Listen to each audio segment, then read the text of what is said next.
this is VK. Welcome to Smid World. Here I am with another video.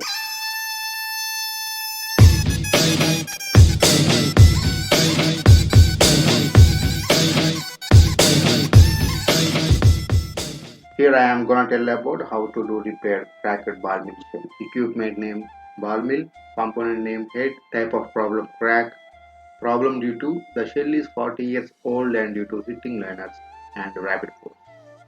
Solution was welded with double to rod, base metal cascade. The crack between mill inlet head and shell. Crack length 1.5 meter throughout 40 mm thick.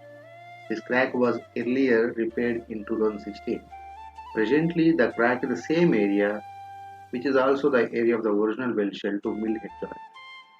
Overlapping of welding in similar area weakens the material property. Steps to be followed. Here I noted down steps which are to be followed to get best results. Number 1. Crack length 1.5 meter observed and confirm the length by doing DP test and depth by UT test. C-clamp welding at both ends of crack to avoid further crack development. Discharge the grinding media and empty the shell. And fourth one, jacking mill at crack area side to release load on the tonian and shell. Fifth one, removal of the shell liners and shell headliners. Sixth one, rejacking the mill. Seventh one, gouging the shell outside and inside. DP test to be done to ensure no crack before welding. Eighth one, welding as per the procedure with heat treatment. Ninth one, UT test of welded crack.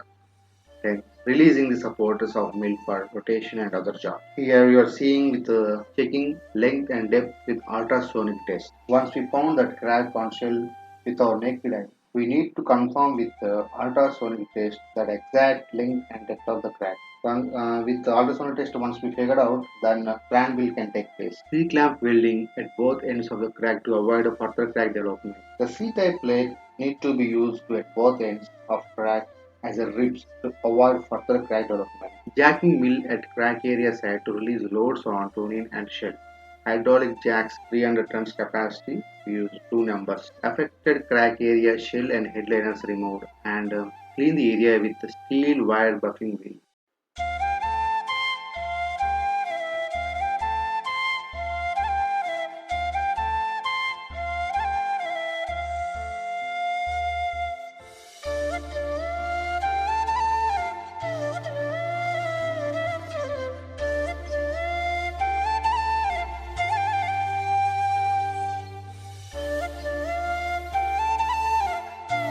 Gouging to be done and blow up the crack area material. Gouging the inside on outside according to the welding plan. Gouging is nothing but a blow up the material at the crack area to make a groove place so that welding can take place. After gouging, grind it thoroughly. After gouging, DP test has to be done to check crack thoroughly. Welding done with all welding procedures.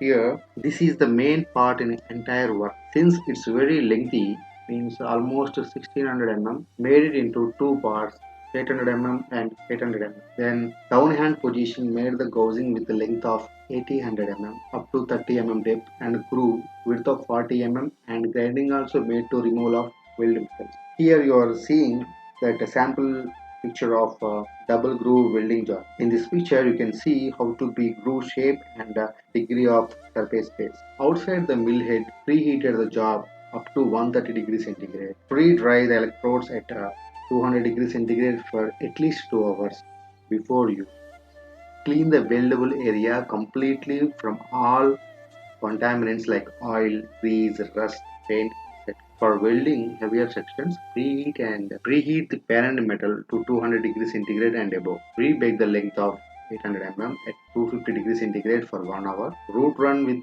length 800 mm with 3.15 mm electrodes and cleaning the weld metal on the hot condition due to further cracks should not develop. Multi-layer with length 800 mm. Final 3 layers with a length 800 mm. The same procedures followed inside the mill, balanced 10 mm depth and width of 50 mm. After completion of the welding inside and outside, again need to do UT test to check the welded crack. Once it confirmed, then release the supporters for the mill for rotation and other jobs like liners fixing and charge grinding media. Thank you for watching the video. Do let me know if you have any doubts. please do comment so that we can make videos on them. Thank you very much.